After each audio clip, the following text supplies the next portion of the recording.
fotoana zao manaiky atsika ampitiavana itsangana gitara bavaka amitsika ireo tiray mandreny ampanahy mon père Abenirina ary pasteur Ndrina mangataka atsika rehetra hiaraka hivavaka azy ndao ary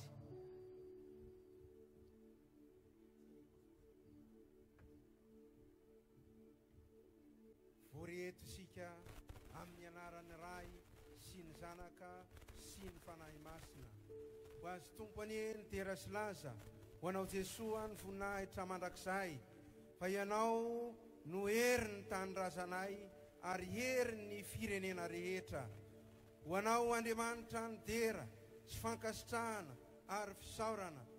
eny mpanota tsy mendrika izahay ka mifona aminao nefa ihany koa mankasitraka anao amin'ny soa rehetra nomenao ny vahoaka malagasy rehetra ko miombona foa mampanahy amin'ny malagasy rehetra zahay manandratra izao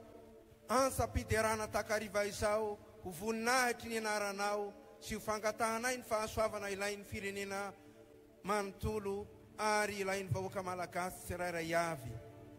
ny tompo tsara fosy be fitiavanao meo anay ny fahasoavana ilainay ary raiso ny fiderana sy ny fisaorana atolotray vahoaka mpanomponao amin'ny anaran'i Jesosy Kristy zanakao tomponay no angatahanay izany amen. Dia Andriamanitra ranay amin'ny anaran'i Jesosy Kristy enao ilay Andriamanitra mitoetra ambony fiderana anao raiso ny toerana mampanjaka anao eto amin'ity toerana ity enao nikazika ny tsiraray avy masina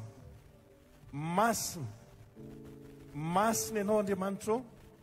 eniky ny voninahitra ao ny tany rehetra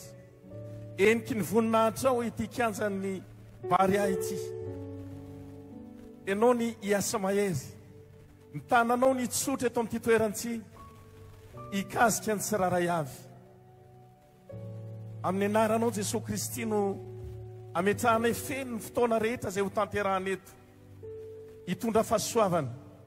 hitondra fitahiana ho an'ny tsiraray avy izao fotoam-piderana izao misaotra tompo anao ny dera ny lazary ny voninahitra amin'ny anaranao Jesosy Kristy no anaovany izany vavaka izany amen.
Now